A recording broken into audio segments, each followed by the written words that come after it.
2013 അദ്ദേഹം പറഞ്ഞിട്ടുള്ള ചില കാര്യങ്ങൾ ഇന്ന് നമ്മളെ ഞെട്ടിപ്പിക്കുന്നതാണ്. 2013 അദ്ദേഹം പറഞ്ഞ കാര്യം, പശ്ചിമഘട്ടം ആകെ തകർക്കപ്പെട്ടിരിക്കുന്നു, ഇനിയും നടപടിയെടുത്തിട്ടില്ലെങ്കിൽ കേരളത്തെ കാത്തിരിക്കുന്നത് വൻ ദുരന്തമാണ്. അസ്സലാമു അലൈക്കും വറഹ്മത്തുള്ളാഹി വബറകാതുഹു. പ്രിയപ്പെട്ടവരെ, നമുക്കൊക്കെ വലിയ സങ്കടവും അതിലേറെ മനസ്സിന് വല്ലാത്തൊരു അസ്വസ്ഥതയും നിറഞ്ഞ സമയമാണ് ഇപ്പോൾ. രാത്രി വളരെ സന്തോഷത്തോടുകൂടി കിടന്നിറങ്ങിയിട്ടുള്ള നൂറുകണക്കിന് ജനങ്ങൾ അർദ്ധരാത്രി ഉണ്ടായ ഒരു ഉരുൾപൊട്ടലിൽ നാട് മുഴുവനും ഒലിച്ചുപോയി, വീടും സ്വത്തും സമ്പാദ്യവും എന്ന് വേണ്ട നൂറുകണക്കിന് മനുഷ്യരുടെ ജീവൻ പൊലിഞ്ഞ വളരെ സങ്കടകരമായ, അടുത്തകാലത്ത് കേരളം കണ്ടതിൽ വെച്ച് ഏറ്റവും മനസ്സ് തകർക്കുന്ന ഒരു സമയത്താണ് നമ്മളൊക്കെ ഉള്ളത്. ഈ അനുഭവത്തിൻ്റെ, ഈ ഒരു ദുരന്തത്തിൻ്റെ വെളിച്ചത്തിൽ ഒന്ന് രണ്ട് കാര്യങ്ങൾ മനസ്സിലാക്കാൻ വേണ്ടിയിട്ടാണ് ഇന്ന് ഈ വീഡിയോ ചെയ്യുന്നത്. വയനാട് ജില്ല എന്ന് പറഞ്ഞ അതിൻ്റെ വിവിധ പ്രദേശങ്ങൾ, പശ്ചിമഘട്ടം മലനിരകൾ, അത് അങ്ങേയറ്റം അപകടാവസ്ഥയിലും പ്രതിസന്ധിയിലും ബുദ്ധിമുട്ടിലുമാണ്.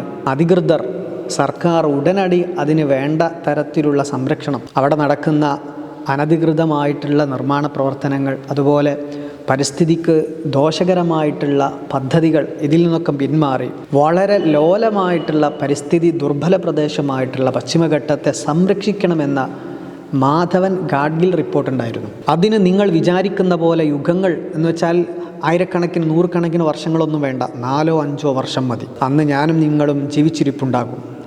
ആരാണ് കള്ളം പറയുന്നത്, ഭയപ്പെടുന്നത് എന്ന് നിങ്ങൾക്ക് തന്നെ മനസ്സിലാകും.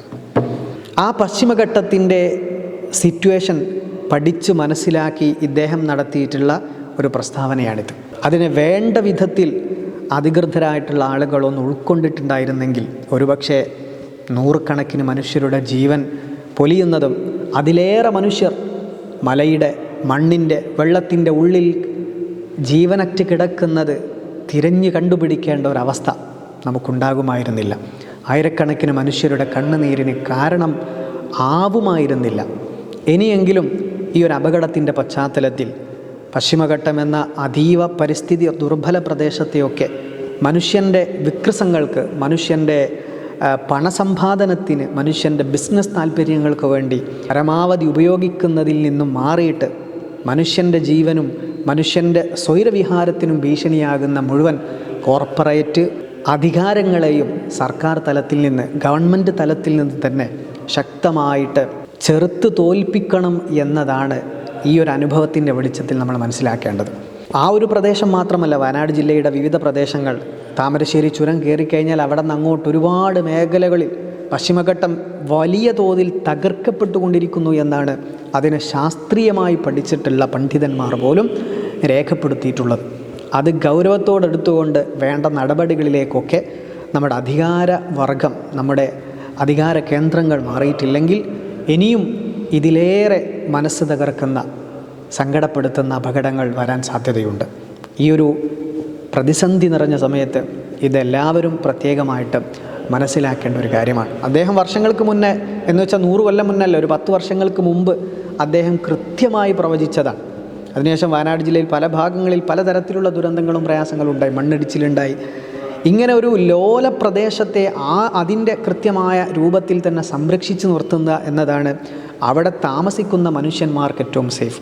പുറം നാടുകളിൽ നിന്നും അവിടെ നിന്നും ഇവിടെ നിന്നും വരുന്ന ആളുകൾ മുഴുവൻ ചപ്പുചവറുകളും കൊണ്ടുപോയി തട്ടാനുള്ള ഒരു വേസ്റ്റ് കേന്ദ്രമായി പാവം വയനാടിനെയും വയനാടിൻ്റെ മണ്ണിനെയും മാറ്റി എന്ന് പറയുന്നത് ഖേദകരമാണ്. വയനാട് ജില്ല എന്ന് പറഞ്ഞാൽ അവിടുത്തെ ജനങ്ങളുടെ സംസ്കാരം, സംസ്കൃതിയൊക്കെ വളരെ സ്നേഹവും നൈർമല്യവുമുള്ള നല്ല ജനങ്ങളാണ് വയനാട് ജില്ലക്കാരെന്ന് പറയുന്നത്.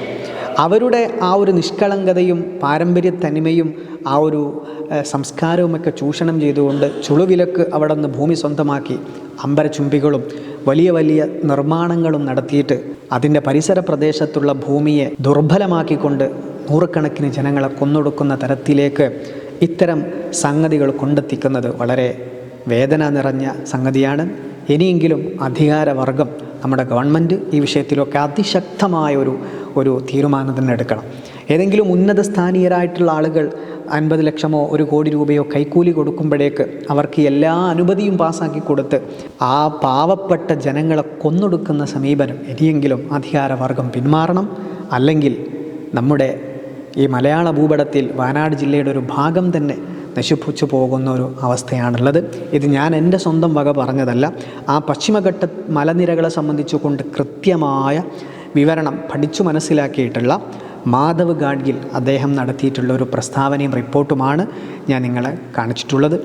അപ്പോൾ അല്ലാഹു സുബ്ഹാനഹു വ തആല ഇത്തരം ദുരന്തങ്ങളെ തൊട്ട് നമുക്കെല്ലാവർക്കും സംരക്ഷണം നൽകട്ടെ.